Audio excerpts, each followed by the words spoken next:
Well, there, Scott Spann here from my Sailboat office in Sausalito, California. This is the last in a series of videos I'm making about how to operate at different organic levels to get on the path to effortless leadership. And I've said this in every video so far, and I'll probably keep saying this for the rest of my life, that I don't say effortless as an idealistic state, but as an imperative. We can't keep working harder and harder and keep expecting a different or a better result. It's just not working. It's not sustainable. There needs to be a fundamental shift. And the fundamental shift that has to happen is to begin to work with what it means to be truly human versus against it. And to work with what it means to be part of complex systems versus against them. And if we do that, and I've experienced it, and leaders I've worked with, and teams and organizations and networks I've worked with have experienced the same thing. And it's really not that hard to do. Being human is pretty innate if we just get the initial conditions right and we follow a few general rules. Not very many. And you'll see that later in this video. And working in complex systems there are certain rule sets that can keep us out of trouble and keep us on the right path there, and certain initial conditions that do that as well. Now, I'm calling this one 7 Steps to a Self-Organizing Network. There are 7 steps. I've got it down to that because I'm trying to get this done in 10 to 20 minutes. People have complained that I talk too fast or that my videos are too long, and I don't know how to make them shorter by talking slower, so I'm just going to be me. And as I've said in other videos, if you haven't seen the other ones, you probably want to go look at the other ones, by the way, because they help set up a lot of what's happening here. This is the tail end of a process. But there's a trick. You can go into YouTube settings if you want and speed up or slow me down if I'm not to your liking. And do let me know that if I'm not to your liking, because I'm trying to make these better and better. So I will pay attention to it, and I will figure something out. I'm going to give you a sense of where we are on this chart that I unveiled in the structure of emergent impact that I unveiled in the first video. And when I say structure of emergent impact, that comes off of that complexity slide where we talked about simple, complicated, complex, and chaotic systems, and that in a complex adaptive world, the solution sets are emergent. And in my opinion, in my experience, the leadership or governance style that works best there is one of high collaboration, and the highest collaboration I know of and the most enduring is a self-organizing network. If we get the initial conditions and the mechanisms right, the structure right on the thing. Now, we're working here, what I've highlighted in green in those 2 center columns around relationship and clarity at these 6 organic levels to evoke these qualities. On the right-hand side, I've highlighted where we are, which is on the 90-day teams and on being sure we're fostering self-organizing networks. So that's what I'm going to focus on today. By the way, I'm not going to talk here about my experience. I'll simply say that I have been a CEO and a COO. I've worked for VCs. I've also been a trauma psychotherapist, a developmental psychotherapist. I've trained in group psychotherapy. So I have a sense of both the business side of it. I'm a systems thinker and modeler. I've done that for a number of years now. So I understand, I have deep experience in the business side, in the human side, and in the systems side. So that's what I'm bringing to bear here. Typically, I would take probably a couple of days to go through this material. In some of the other trainings I've done, I have taken a couple of days. But here I'm going to go fairly quickly to try to get it done in a reasonable time frame for you. If you want any of the materials that I'm presenting here, feel free to email me. I'll be glad to send them to you. And I really want to suggest that you refer back to the 3rd video, because some of the things that I talked to here, I'm not going to go into great detail here. I'm going to say what you did in the 2-day strategy offsite, repeat that process here, but just scale down for a 90-day. And that's what I'll say here. So, because I want to spend more time on the sort of the network structure component of this. So we're going to look here, as we often do, as we always do, at like a real world project. And as I've said before, because of the NDAs I've had to sign, even though I've done projects with Apple, HP, the Navy, the White House, Lockheed, Humana, and I could go on. I'm under NDAs. I can't share those. So most of the projects that I share will be ones that I've done for NGOs or foundations and in the public sector. So in this one, this is Vermont's Learning for the Future, and it's a network that we built a few years ago around how do we transform the educational system in Vermont in the face of changing demographics, changing population, changing funding streams, and those kinds of things. So I will say about that video before that you want to recall the 2-day strategic offsite where we defined the measurable time-specific goal, the leverage, and the strategy map, where we deconstructed people's deconstructed and reconstructed people's state of being or mindset around what they're capable of, what blocks them and what doesn't. That remember that we discovered emergent strategies, that we deliberated optimal strategic approaches, that we determined the 5 to 7 key phases, roles, and rough timing, that we did due diligence across the system, and that we then declared what our one next step or steps will be, both as a team, but then as a group as a whole. So you want to be sure you understand those components and that those have been done before you step into this, because it'll be tough to do a 90-day project if you haven't done that overarching thing. Although it can be done, it's tough. And that would be a different conversation. So why 90-day projects? Well, 90-day projects are high frequency, low amplitude cycles. And if you think about it, much of what it means to be in a complex adaptive system needs to be high frequency, like weekly, every couple of week interactions, if not daily, depending on the task at hand, and low amplitude. There's not big bites, little bites of the elephant is that low amplitude things, as opposed to things like, remember the old Soviet era planning, 20-year planning cycles, or the 10-year planning cycles. Now, there are some things that you have to plan over long time frames, but most stuff, the world is so adaptive, so complex that even these, like if you look at the evidence on the success rate of large-scale projects is abysmal. And it's precisely because they're these big, long time cycle projects, and you can't anticipate what's going to go on, both the pros and the cons. And so moving toward high frequency, low impact cycles is what a 90-day project forces you to do. They're also very high impact, low risk probes. And if you remember from the conversation about safe to fail probes from that first video, and if you also think about, if you saw the complexity mindset video, which is another video on which you really should watch to get a better sense of the context we're operating in, you want to engage in these probes that are safe to fail probes that won't blow the system up. And they allow you to immediately extend the momentum of the 2-day strategic offsite, because you're making a little tiny project, a 90-day project. You get to achieve some significant impact, not the whole 9 yards, but something that demonstrates that you can operate as a network or an organization or as teams to move something forward. And you're embedding a fundamental shift in the way people get work done. And that's particularly important. And there's much more to say about all of that, but I'll just leave it at that for now. And by the way, it's something that others are quite willing to commit to. Foundations have been consistently delighted with 90-day projects because you're not asking for a lot of money. And individuals and organizations and agencies have been willing, and institutions have been willing to invest 90 days of their time to see how this works. Because it's a small risk project. And so that's the other reason for 90-day projects. So what's essential to the 90-day projects? Well, there are two things that are really essential to making them work. One is scaling down our strategy from the 2-day offsite, which typically the strategies we're working with there are 5 to 7 or so year-long strategies. Scale that thing down to 90 days.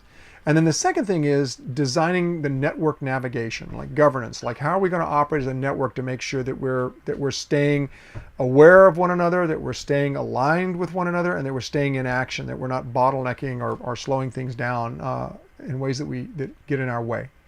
So we're going to deal with those two components. So in terms of scaling it down to 90 days, if you reflect back again, and I've got an asterisk here, a single asterisk by these things here that say refer to the previous video. You want to define now your 90-day positive, measurable, time-specific goal, building on that 90-day work. You want to discover your 90-day emergent strategies, and there's a whole process for doing that, about individual strategies, 3 to 5 of those, plus one that would fail, and so forth. Again, refer back to that earlier video. You want to deliberate then what your optimal 90-day strategic approach is going to be, and pick one of those. And there's a bit of due diligence that needs to happen before that. So look back to that earlier slide about how you do that due diligence, how do you prototype it and stuff like that. Then you,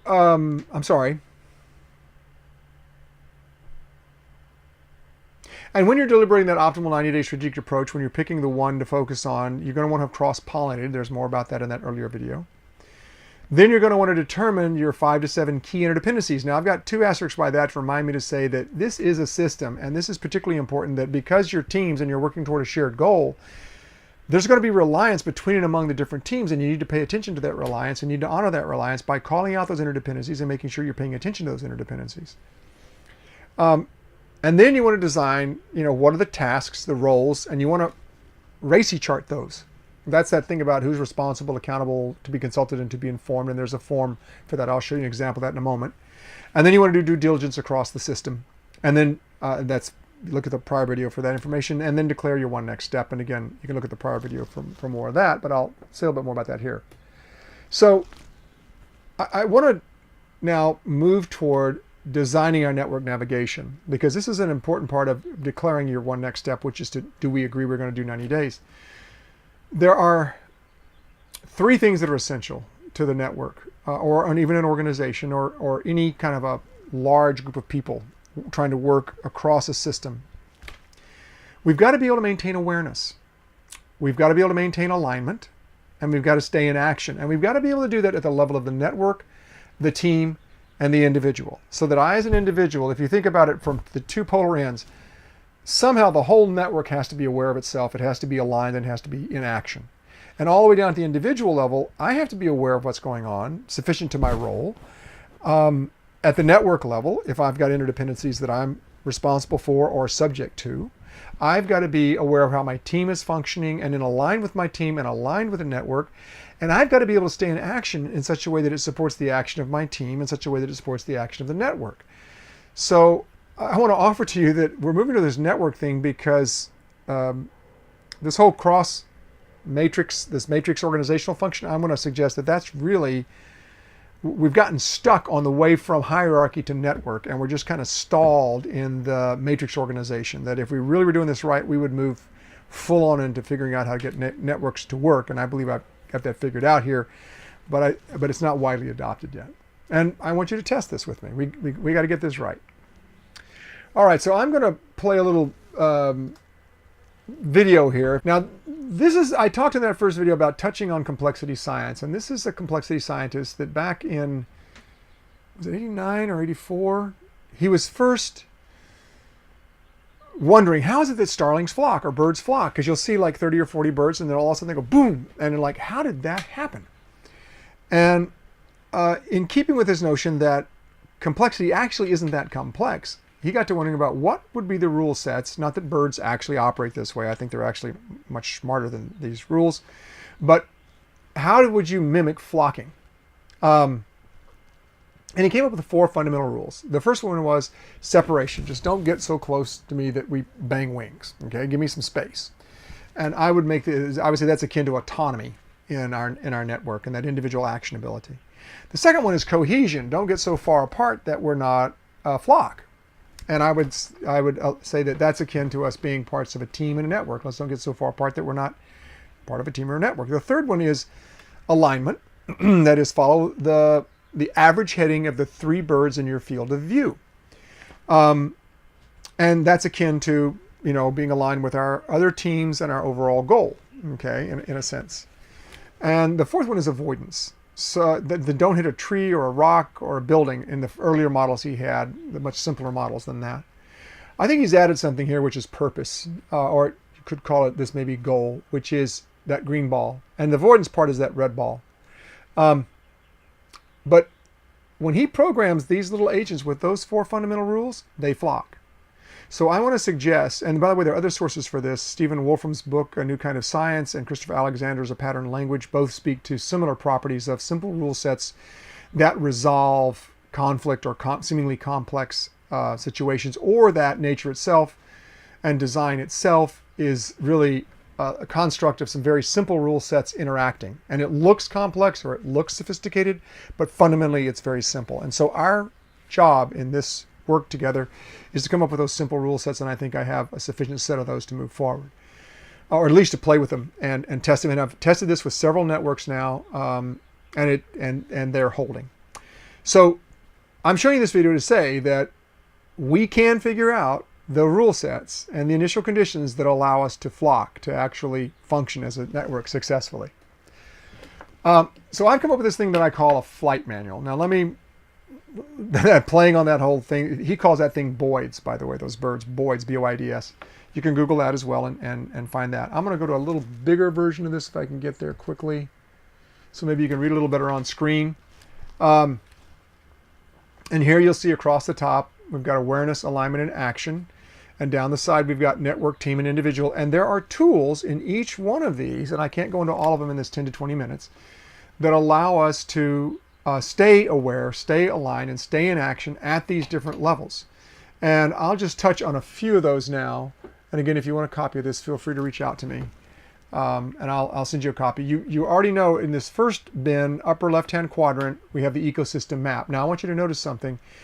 In this, when I place a tool in the upper left-hand quadrant, that tool fulfills functions both across and down. So think about the ecosystem map, those big maps, the one I flashed on the screen a second ago, and I'll go back to in a second. When we work that map together, when we build that map together, the whole network is aware of what's going on in the system. And the teams, as a part of that network, are aware, and individuals are aware of that. And not only are they aware, but that map helps bring us into alignment about the structure and function of reality. And it even, in many cases, without even doing an analysis, can tell us where to act in the system. So anything to the upper left informs everything across and down. And that holds true with the next tool that we're talking about. I'm going to talk about a strategy map. I'm going to talk about, which is right here. So I get my pointer to work. Strategy map. I'm going to talk about a dashboard quickly. And then I'm going to jump all the way down to role ownership and the notion of one next step and talk about those things. But I'm not going to talk about everything on here. We don't have the time for that. That's, again, another 2-day thing or whatever. So I'm not going to go into this map, but this was the map that the Vermont Learning for the Future used, that we developed based on individual maps that got integrated into a large map that then got validated with everybody on the teams in subgroups where that behavior over time process took place. And then an analysis was done, and out of that analysis came then a strategy map. And the strategy map is simply, and this was talked about in the last video as well, is the levers, typically the 5 to 7 or so levers, and the sequencing of those levers that then drives the different teams that form around those levers to then get the actual systems change work done. That systems change work then takes the form of a RACI chart, which you saw an example of in the last one. It wasn't filled in. Here it's filled in. What's important about filling it in at this phase is that you get a sense of who's actually going to do which tasks, or which roles are going to fulfill which tasks. And you also, you total this. That's a whole other conversation on this to make sure nobody's overloaded. In this case, some people were, and we had to rebalance the load there. But you fill that out. And then all of that stuff, I showed you that to say that there's a dashboard that gets created. And this dashboard exists, and again, I'll go to a better version of this. I don't think it'll be a bigger version of this, so you might need to zoom in, but this is actually a live website that you can post, that then you can take each section of that and drill down on it, and you can see, when is it happening? You can actually go and see who's doing which of these tasks, if you want to zoom into that level on it, and you can keep track of who's doing what by when. Let me get the whole thing down here. I think this does. There you go. You can see who's doing what, and you can even keep track of has it been done or not done, is something behind or ahead of schedule, and this is available to the whole network to understand how are we proceeding as a group. And it helps me see if I'm in the network, whoops, have I not done my piece and people are depending on me, and am I holding things up? And by the way, it helps me see that other people are indeed doing the work. So it serves a lot of benefits. There are a lot of benefits to it. I won't go into any more than that right now. And then there are other mechanisms in here. The cross-pollination that I talked about in the prior video, where people are having these high frequency but low amplitude conversations of 5 or 10 minutes long to distribute information optimally across a network. There's role ownership, in which particular individuals are, when I know I own a role, then I get to act on that, and there are certain default conditions. The default settings part down below there means I'm free to act. That's the default condition, is I'm going to act. There are surveys that we do periodically to see where the group is. There are straw votes we take in the middle of a meeting to see how are we doing. So that whole grid that I showed you has these different tools embedded in it at different locations on that grid to make sure that we're staying in awareness, that we're staying aligned and in action at the level of the network, the team, and the individual. So I'm going to stop here. Again, if you want a copy of this, feel free to email me. These are my coordinates. If you're listening to this anywhere other than scottspann.com, hope you'll head over there and leave me a comment. Let me know if you liked it, if you didn't like it. If you didn't like it, let me know what you didn't like so I can fix it, make this better. I'm seriously committed to solving these problems that are emerging at an increasing rate, these complex multi-stakeholder, seemingly wicked or impossible problems. And our ability to solve them looks kind of like this at best. And I want to be able to close that gap. And I want to work with you to help figure all that out. And learn how to do this better and better and better, because we've got a lot of gaps we've got to close coming up. Let's see. If you would, if this was of value to you, I hope it was, feel free to subscribe. I'd really appreciate that. It gives me some sort of an indication of whether I'm producing value or not. If you want to share this, I would appreciate that as well. And regardless, no matter where you are, I sincerely hope this finds you thriving today. Take good care. Bye-bye.